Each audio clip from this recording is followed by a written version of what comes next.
Imana yo mu ijuru iravuze ngo nyuze mu kanwa ka Ezekiel umuhanuzi ngo nta muntu ushobora gusabira undi wacumuye ku Mana cyangwa wateye Imana umugongo ngo bimuhire asubizwe abwira usuzugura Imana nkuko tuzayibona ubutaha ngo Imana iragukijije cyangwa Imana irakwemeye. Ibyo ntabwo bizabaho. Nkaba ningingira rero abafata umwanya wo kujya kuraguza bibwira abantu ngo nabakozi b'Imana ngo bagireyo mu mashyamba cyangwa ahandi, dore ko hambere habajyaga basaba n'amafaranga, ariko ubu sinzi nabwo baracyabikora wenda mu ibanga ko ntibicyamamazwa cyane. Bene ibyo bintu ni bibi. Wowe ubwawe nutiyunga n'Imana muri Kristo Yesu ntacyo bizaba bikumariye. Ijambo ry'Imana ritwereka ko twahamagariwe kwiyunga n'Imana gusa muri Kristo Yesu. Muri Bakorinto igice cya urwandiko rw'Abakorinto rwa mbere, mbabarire, urwandiko rw'Abakorinto rwa kabiri igice cya 5 umurongo wa 17 hatwereka iki Imana ishaka ku muntu. Umurongo wa 17 kugera ku murongo wa 19 haravuga ngo umuntu wese iyo ari muri Kristo Yesu nibwo babaye icyaremwe gishya, ibya kera babishize dore byose biba bihindutse bishya. Ariko ibyo byose bituruka ku Mana yiyunze natwe ku bwa Kristo ikaduha umurimo wo kuyunga n'abandi, kuko muri Kristo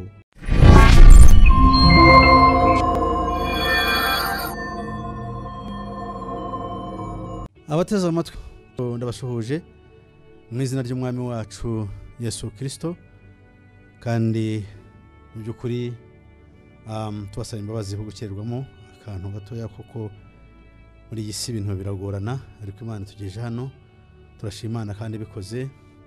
Turashimira Imana kubwa bene data dukorana uyu murimo ukomeye w'icyubahiro, ko Imana ibarinze kandi namwe Imana ikabibagiriye neza. Reka rero twiragize Imana. Uwiteka Mana data buja, Mana ya Isirayeli, niwe Mana y'ukuri, niwe Mana dukorera ku manywa na nijoro, dufite ibyiringiro byo kuzabana ibyiteka ryose, kandi ibyo dukora ntabwo tubyirata, ahubwo turabigushimira ko niwe ubikora. Ubugingo bwacu ntacyo ari cyo, nta n'icyo bwacu turamaze. Umwami wacu yaravuze ngo nimurangiza byose muzavuge ngo turabagaragu b'imbura mu maro. Nuko rero Umwami ishimwa uko turinze ukatugeza ahantu dukoreye umurimo, ahantu hateguwe nawe kugira ngo abantu bajye bahumvira ijambo ry'ubugingo. Mu isi amagambo avugwa ni menshi, n'inama nyinshi zigirwa bari mu isi, ariko inama nyayo iguturukaho kandi wowe ukomeza imigambi. Nuko rero shimwa kubw'ubuntu bwawe, kuko byose niwo tubikesha, no kubw'ineza yawe ishingiye ku mbabazi zawe n'urukundo ruhebuje byose. Nuko rubana natwe muri byose kwa Kristo Yesu umwami wacu. Amina. Bakundwa ndabasuhuje mu izina ry'umwami wacu Yesu Kristo. Ikiganiro rero nkuko mu bisanzwe bimenyereye, aka ni akanya kacyo. Ikiganiro umugambi umwe rukumbi guteguriza bari musigura kwa Yesu Kristo, kugaruka kwa Yesu Kristo umwami.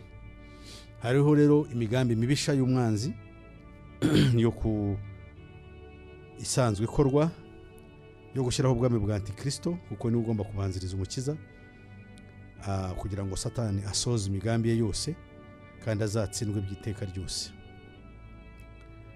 Imana rero ntabwo irushanwa nawe, ahubwo Imana iringinga abo yaremye kugira ngo bahungire muri Kristo w'ishusho y'Imana itaboneka.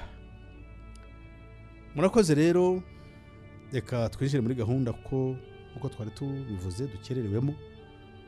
Twinjire muri gahunda yacu dukurikije rero gahunda twahawe, cyangwa gahunda ubusabe bwa benshi. Hari inyigisho cyangwa isomo twavuzeho ubushize, badusaba ko benshi mu bantu badusaba ko twakora uko dushoboye kugira ngo tubabwire bimwe mu byo twari twavuzeho mu ncamake mu kiganiro cy'ubushize. mu kiganiro cyo gushize rero twavuze amagambo ajyanye n'umugambi wa antikristo wo gushyiraho idini rimwe rigiye gusimbura amadini yose. Twababwiye ko hari uwo mushinga ubundi witwa n'umushinga mugari witwa United Religions Initiative. Bawona umushinga wo gushyiraho idini rimwe ku isi, ariko ntabwo ari ikintu cyoroheje, ni ikintu kizatwara ibintu byinshi. Ni umushinga uyobowe na Illuminati yufashijwemo n'amadini ubwayo kandi ukabifashwamo na inzego za politiki zitegeka isi ndetse n'abategeka imari y'isi yose. Byumvikane yuko isi nk'umubumbe n'abayituye bose babaye abanzi b'umwami wacu Yesu Kristo. Ni muri uru rwego rero uyu munsi turiga ku kintu nubwo uburyo bwo kurwanya Kristo ari bwinshi, buri kintu tugiye kukivuga twakivuga kwacyo. Uyu munsi twashatse kugira ngo nk'uko twabisabwe na benshi tuvuge ku byo bita Blue Beam Project. Projet yitwa Blue Beam mu ndimi z'amahanga yahawe abanaza. So abanaza ni kuvuga NASA cyangwa ikigo cy'abanyamerika gishinzwe kureba ibera mu isanzure no kubigenzura, cyitwa National Electronic Space Agency, ni mu magambo maremare, cyangwa NASA mu mpfunyapfunyo cyangwa mu ncamake. Icyo kigo rero gifite umugambi cyangwa kirafasha mu mugambi wo gushyiraho idini rimwe, gikora ibi bikurikira. Icya mbere ni ukukora mu buryo bwo hifashishijwe ibyo bita earthquakes cyangwa imitingito. Twibuke yuko imitingito ntabwo ari abanaza bayikora, ahubwo hari abandi bitwa ba HAP, icyo bita high frequency HAP nibyo bita ngo ni high frequency auroral active auroral research program. Mu magambo arambuye ariko mu magambo magufi ni HAP. Cyo gikora ku byerekeye kiri ahantu hitwa muri Alaska. Iyo ni projet ishinzwe iciye munsi y'amazi kuzana imitingito ndetse n'imyuzure hifashishijwe imiyaga y'imbaraga nka biriya by'ubita Katarina n'ibindi. So ubu turashaka kureba gusa NASA icyo ikora. NASA yo yifashishije ibyo twita sky show cyangwa space show in the sky, kwerekana ibintu bifashishije ikirere. Barimo bazashaka kuzahashyira ikirere ubwacyo ririya juru tureba, barashaka kuzarikora rikaba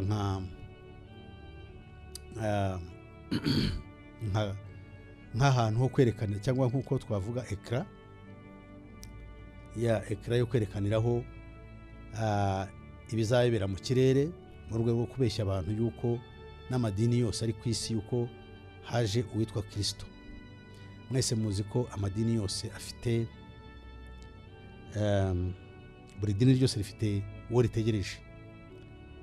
Abakristo bategereje Yesu cyangwa bitwa abakristo, uko abakristo bo ababyawe n'Imana kandi abo bitwa bigishwa, ariko abakristo ku idini bafite bategereje witwa Yesu. Nubwo bamutegereje mu buryo bunyuranye, ayandi madini nayo afite abo bategereje, uwo bategereje uzaza ku mucunguzi. Urugero, Abayuda cyangwa Abayahudi bategereje Mesiya, kuko nabwo ubu baba bategereje ngo azaza bakize, bahora ku rukuta rw'amaganya rwa Yerusalemu yasenyutse, cyangwa urusengero rwa Yerusalemu rwasenyutse. Ibisigarira byarwo rero babijyaho bagakubitaho imitwe basaba Imana ngo yohereze Eliya umuhanuzi, nk'uko babitekereza yuko ari ugomba kubanziriza Kristo. Abo rero nabo baraho. Hanyuma ababuda bategereje nawe umucunguzi ngo uzaza kuzana amahoro,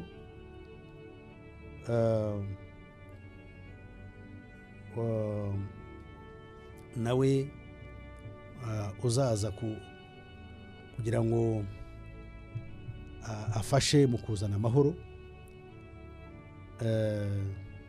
Ni ukuvuga uwo nguwo nawe baramutegereje, kandi icyo ari cyo cyose bazi yuko azaza. Abayisilamu cyane cyane abashayiti bategereje uwitwa Muhammad al-Mahdi yuko nawe azaza. Uw'ababuda yitwa Maitreya. Hanyuma abahindu nabo bategereje uwitwa Krishna Hare. Ayo madini yose, ayo niyo twita major religions, amadini akomeye ku isi kandi afite abo bategereje. Nk'uko tubizi, Kristo ni umwe wenyine w'i Nazareti, niwe wenyine uzaza utegereje kuzaza mu isi. Usibye ko n'abayisilamu ndibwira bari abasuni bategereje witwa Masihi cyangwa Masihi, uzaza akamanukira i Damasi cyangwa i Damasiko muri Siriya, akazaza kwica Antikristo. Wo bavuze yuko azaba ari umugabo ufite ijisho rimwe mu gahanga. Nibyo bemera, ariko Antikristo warahari, uko azaba asa ntawavuga ngo azaba ameze atya. Kandi akazamanukira i Damasiko muri Siriya, kandi akazaza ngo aje kurongora, akazaba aje no gutwika imisaraba no gutsemba ishyano ryitwa ingurube. Murumva rero yuko isi buri muntu ategereje ukwe. Ari umuntu uzaza amadini yose agashwanyuka akavuga ati uwo twari dutegereje kutuzanira amahoro araje. Rero aho ngaho hanze cyangwa muri space cyangwa hariya hejuru tureba n'amaso yacu, mu kirere hagiye kuzabera umukino ukomeye. Uwo mukino uzaba ugamije kwerekana abantu yuko bari bategereje aje. Abakristo benshi bazibwira yuko ibyo bitarapfa, bahora bategereje kuzaza kwa Yesu Kristo gusohoye. Ariko mu by'ukuri zaba ari ikinamico, kuko bazaba bakira Antikristo. Yesu azaba ataraza, ko Yesu naza gutwara itorero ntabwo azagaragara. Uwo yawe ntabwo azagaragara, kuko ntabwo ariyo gahunda. Ahubwo itorero rizamusanga, rimusanganire, rigizwe n'abapfiriye muri we, rigizwe n'abazaba bakiriho uwo munsi, bazazamuka bamusanganire. Ibyo bizaba ari ibanga, niho bitandukaniye n'iby'uyu nguyu Antikristo bakora. Hanyuma Yesu azaza ku mugaragaro, ahubwo aje kwica Antikristo amwicishije umwuka uzamuturukamo. Abasabye rero kubabwira ku buryo burambuye iyi gahunda, n'ubundi sinayirambura yose uko yakabaye, ariko ndabaciramo ku buryo bumve icyari cyabateye amatsiko ubushize icyo nari navuze, kugira ngo bumve neza ibyo bintu kandi babimenye. Muri iyi minsi abajya bakurikira ibintu bibera mu isanzure cyangwa mu kirere, bajya bumva ibintu byitwa UFOs cyangwa ibyo bita unidentified flying objects mu ndimi z'amahanga. Ibyo mu by'ukuri bivuze iki? Ibyo ni bya biri ubundi bakora bagamije wa mugambi rukumbi. Iyo abantu babibonye babibwira ngo ni ikindi, ariko ibyo ngibyo ni muri wa mugambi wo kwigerageza wo kuzakora ibyo bintu noneho ku buryo bweruye mu byo bita space show. Ni ukuvuga hejuru hariya tureba hagiye kuzaba nka screen cyangwa ekara, abantu nibareba hejuru mu kirere mu buri hantu hose ku isi bizahaba, abantu bazibwira yuko ari Yesu uje, cyangwa Maitreya, cyangwa Muhammad al-Mahdi, cyangwa Masihi, cyangwa Mesiya, cyangwa uwo bita Krishna, hare. Ibyo byose bizaba ari ishyano. Icyo gihe rero abantu bazagwirirana, namara kuhagera Antikristo abantu bose bazamuyoboka abwira yuko ariyo Mana umucunguzi.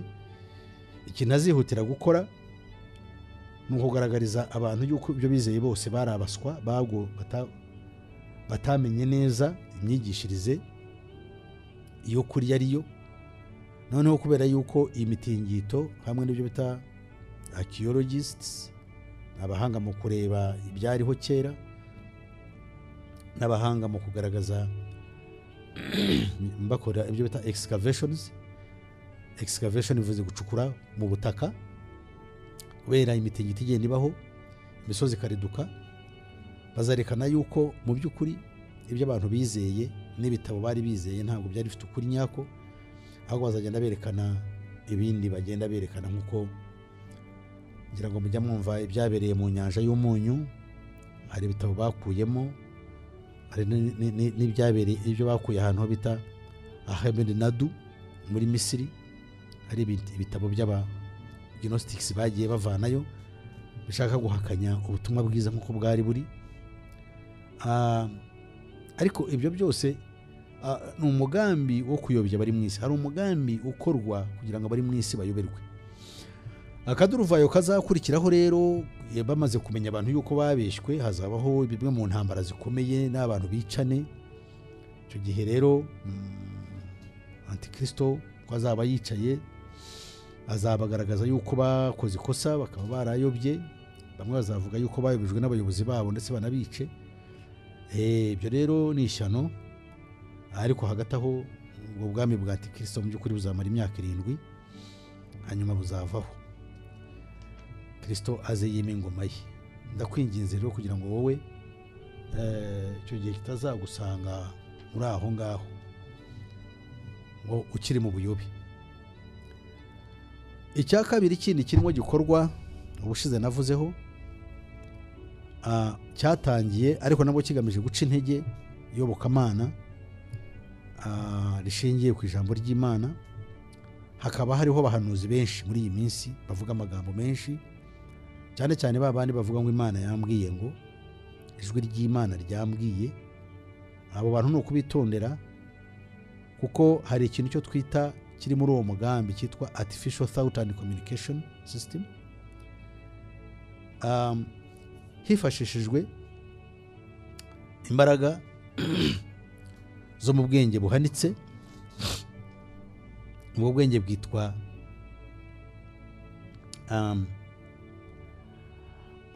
electromagnetic energy.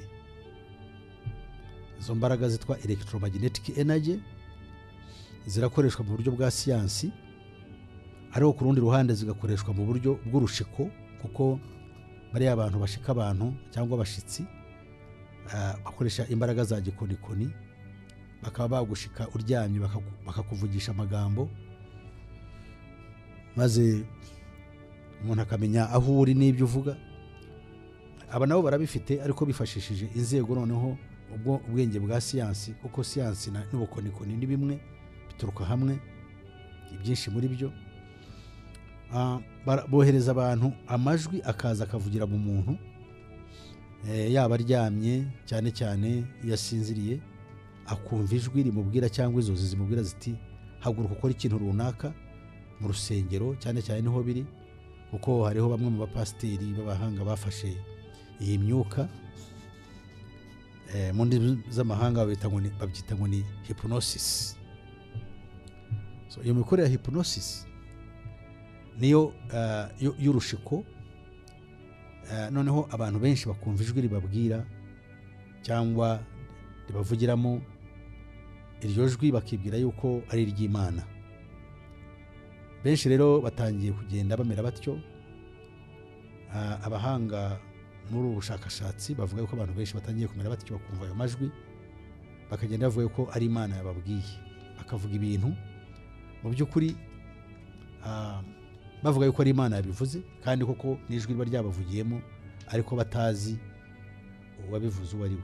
Twebwe rero tubigenzuza ibyanditswe n'umwuka w'Imana kugira ngo turebe ibyo bavuga niba atari urushiko bakoreshejwe n'abanzi ba Kristo, ngo umuntu arahanura kandi avuga ibitaboneye. Umuntu yampaye urugero rwa bamwe mu bapasitori bashobora kubikoresha ku mukristo w'umukire. Ukareba umukristo w'umukire yaba yaje mu gitondo akavuga ati yewe Imana yantegetse ngo imodoka yanjye nke pasiteri, cyangwa afata amafaranga miliyoni runaka nzishyire mu murimo w'Imana. Ayo mafaranga akayatanga, mu by'ukuri akabikora ko yumvishe ijwi ryamubwiye kandi akaryitiranya n'Imana, ariko uwo muntu mu by'ukuri aba yarozwe. Ibyo rero bireze, wenda tubona akanya tuzabisubiraho tubyamamaze, ariko mbivugiye kubwo abantu benshi bansabye yuko nabivuga. Igitangaje nagiye mbisabwa n'abamadini anyuranye, ndibwira yuko aya magambo mvuze murayumva, ni urushiko rwifashishijwe inzira yindi tutatekerezaga, kuko twe tuzi yuko abashitsi ari ba bantu b'abapfumu, cyangwa cyane cyane abapfumukazi bari ahantu mu tuzu tw'indaro bakorera mu tunyuguri. Ariko ntaha ngaha ibyo tubona aha ni abantu bakorera muri siyansi ubwayo, muri siyansi yayindi twizera bakoresheje ubwenge buhanitse. Imana rero ibaho umugisha kandi bagirire neza mwebwe abakurikira ibi.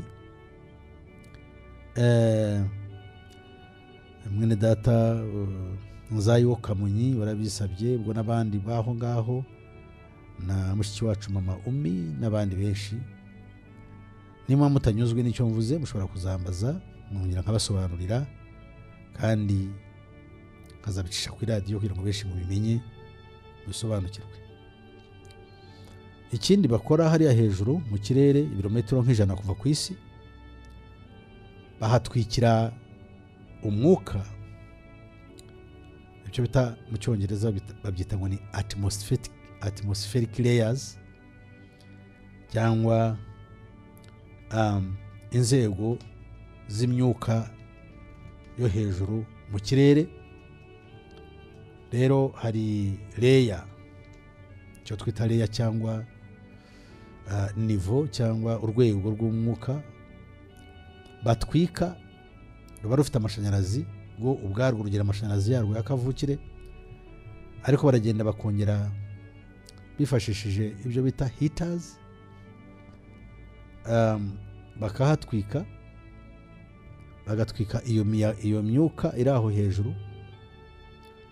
Noneho uwo mwuka bawutwika ukarushaho kugira amashanyarazi menshi. Noneho rero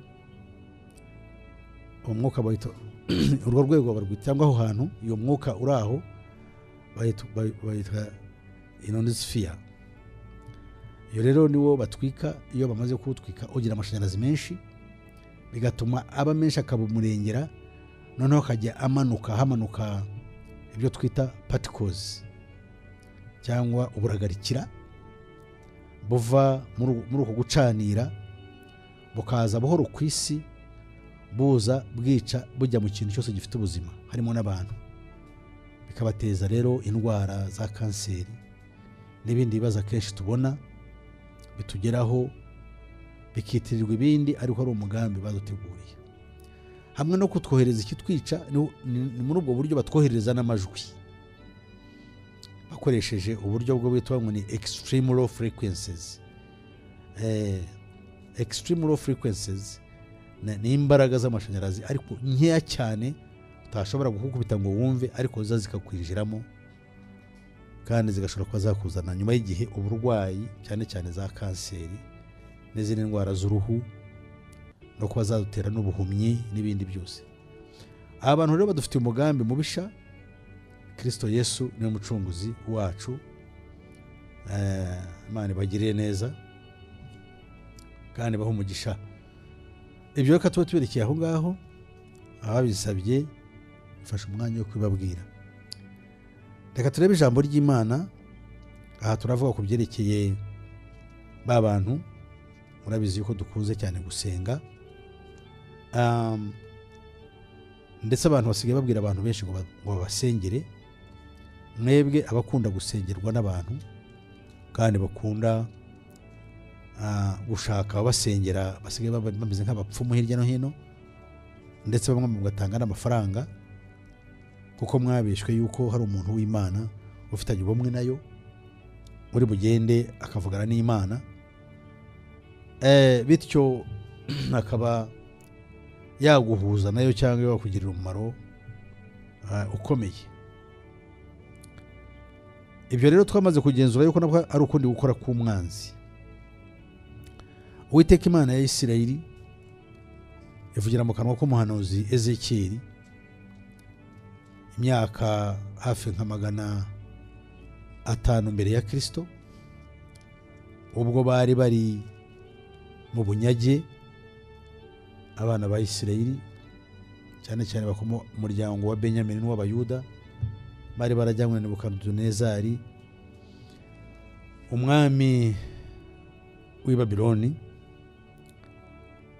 akabatuza ku mugezi Kebari, abandi akabatuza hirya no hino, bityo bikabishyano. Abo ngabo rero bari mu bunyage hera ko arabasanga. Akiri iyo ngiyo ijambo ry'Uwiteka rimuzaho. Ezekiyeli igice cya 14 umurongo wa 12 hari amagambo avuga ngo, maze ijambo ry'Uwiteka rinzaho riti, mwana w'umuntu, igihugu nikinkorera icyaha kigacumura, nanjye nkakiramburaho ukuboko kwanjye, ngakuraho urwishingikirizo rw'umutsima, maze nkagiteza inzara, nkagitsembamo abantu n'amatungo, naho cyaba kirimo abo bagabo batatu aribo Nowa, Daniyeli na Yobu, gukiranuka kwabo kwakiza ubwabo bugingo gusa, niko umwami w'Uwiteka avuga. Iyo nteje igihugu inyamaswa zikacyangiza kigahinduka amatongo, inyamaswa ntizikunde, ndetse inyamaswa ntizikunde yuko hari ugicamo, naho cyaba kirimo abo bantu batatu, ndirahiye ko batagira icyo barokora, ari abahungu cyangwa ari abakobwa, nibo barokoka bonyine, ariko igihugu cyaba umusaka, niko umwami w'Uwiteka avuga. Amina. Ku murongo wa 17 agakomeza agira ati, cyangwa se icyo gihugu ngiteje inkota, nkavuga nti wa nkota we, nyura mu gihugu kugira ngo nsembemo abantu n'amatungo, naho cyaba kirimo abo bantu batatu, ndirahiye ko batagira icyo barokora, ari abahungu cyangwa abakobwa, ubwabo bugingo nibwo bwarokoka. Haleluya. Murongo wa 19, cyangwa se ninteza icyorezo muri icyo gihugu, nkakibavushirizamo amaraso kubw'umujinya banteye, nkakicamo abantu n'amatungo, naho Nowa na Daniyeli na Yobu baba bakirimo, ndirahiye ko batagira icyo barokora, ari umuhungu cyangwa umukobwa, gukiranuka kwabo kwakiza ubwabo bugingo gusa. Amina. Bakundwa, aya n'amagambo nashatse mu ncamake kugira ngo tuganireho, tuzakomerezaho wenda ubutaha, kuko tugiye kuyavugaho gake. Abakiranutsi bakomeye babayeho mu mateka y'isi ni benshi, ariko Imana yavuze aba batatu aribo Nowa na Daniyeli na Yobu. Imana iravuga ngo bo ngabo nubwo baba bari mu gihugu, Imana ikarakarira abaturage b'icyo gihugu, naho bashaka kubasabira wenda ubutaha niho tuzareba Yeremiya Imana imuza gusabira abayuda kuko bari barayicumuyeho. Imana yo mu ijuru iravuze ngo nyuze mu kanwa ka Ezekiel umuhanuzi ngo nta muntu ushobora gusabira undi wacumuye ku Mana cyangwa wateye Imana umugongo ngo bimuhire asubizwe abwira usuzugura Imana nkuko tuzayibona ubutaha ngo Imana iragukijije cyangwa Imana irakwemeye. Ibyo ntabwo bizabaho. Nkaba ningingira rero abafata umwanya wo kujya kuraguza bibwira abantu ngo n'abakozi b'Imana ngo bagireyo mu mashyamba cyangwa ahandi, dore ko hambere habajyaga basaba n'amafaranga, ariko ubu sinzi nabwo baracyabikora wenda mu ibanga ko ntibicyamamazwa cyane. Bene ibyo bintu ni bibi. Wowe ubwawe nutiyunga n'Imana muri Kristo Yesu ntacyo bizaba bikumariye. Ijambo ry'Imana ritwereka ko twahamagariwe kwiyunga n'Imana gusa muri Kristo Yesu. Muri Bakorinto igice cya urwandiko rw'Abakorinto rwa mbere, mbabarire, urwandiko rw'Abakorinto rwa kabiri igice cya 5 umurongo wa 17 hatwereka icyo Imana ishaka ku muntu. Umurongo wa 17 kugera ku murongo wa 19 aravuga ngo umuntu wese iyo ari muri Kristo Yesu nibwo babaye icyaremwe gishya. Ibya kera babishize, dore byose babihindutse bishya. Ariko ibyo byose bituruka ku Mana yiyunze natwe ku bwa Kristo ikaduha umurimo wo kuyunga n'abandi, kuko muri Kristo arimo Imana yiyungira n'abari mu isi, ntiyabikibabaraho ibicumuro byabo, kandi noneho yatubikije n'ijambo ry'umwuzuro. Amina. Bakundwa, uyu murongo wa 17 kugera ku 19 uratwereka ko umurimo w'Imana, umurimo w'itorero, umurimo w'abavugabutumwa nukunga mu cyimbo cya Kristo, kunga abantu n'Imana, umuntu akaba icyaremwe gishya. Icyo nicyo dusabwa kugira ngo tubwire abantu bahindukiriye Kristo b'icyaremwe gishya.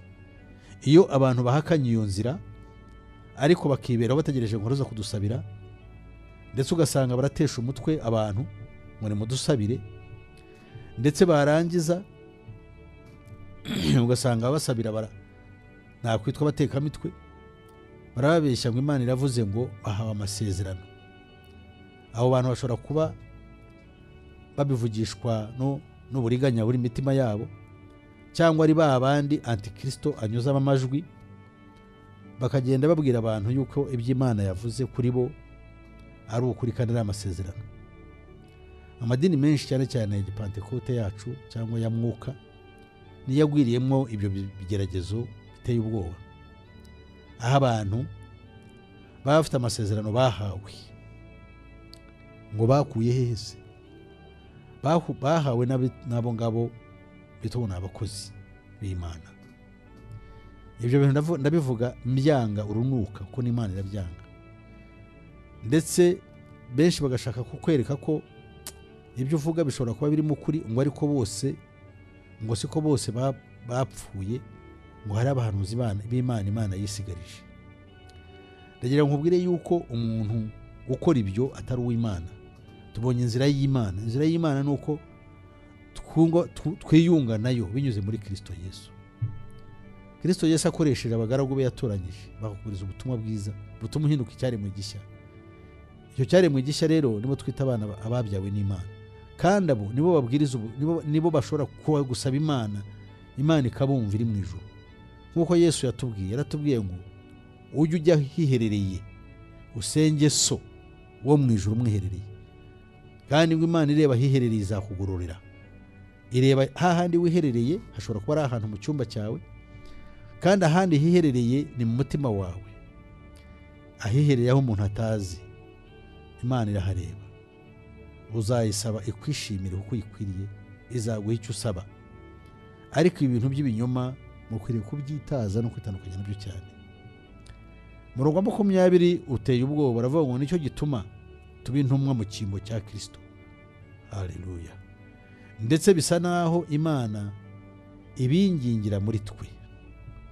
Nuko rero turabahendahenda mu cyimbo cya Kristo kugira ngo mwiyunge n'Imana, kuko utigeze kumenya icyaha Imana yamuhinduye kuba icyaha ku bwacu, kugira ngo bigende bitese, kugira ngo muri we duhinduke gukiranuka kw'Imana. Haleluya. Bakundwa, niyo magambo y'Imana nyayo tuyakuye muri Bibiliya, atugaragariza yuko nta kindi dutegereje kereka guhinduka tukaba abana b'Imana, tukabona gusaba Data wa twese turi bazima. Umurimo w'umukozi w'Imana w'ukuri nuko mu cyimbo cya Kristo yinginga abantu kugira ngo biyunge n'Imana. Niyo mpamvu natwe tubingingira,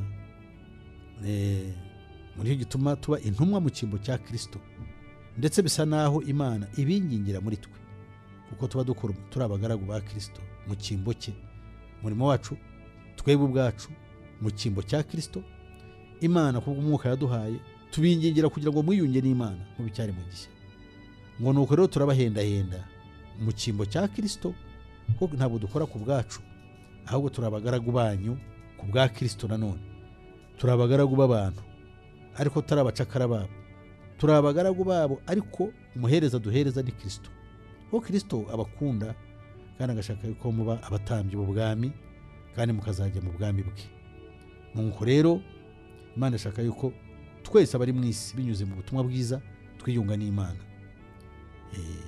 Nuko rero Imana yo mu ijuru ibahe umugisha, kandi Yesu utarigeze amenya icyaha yabaye igitambo cy'ibyaha.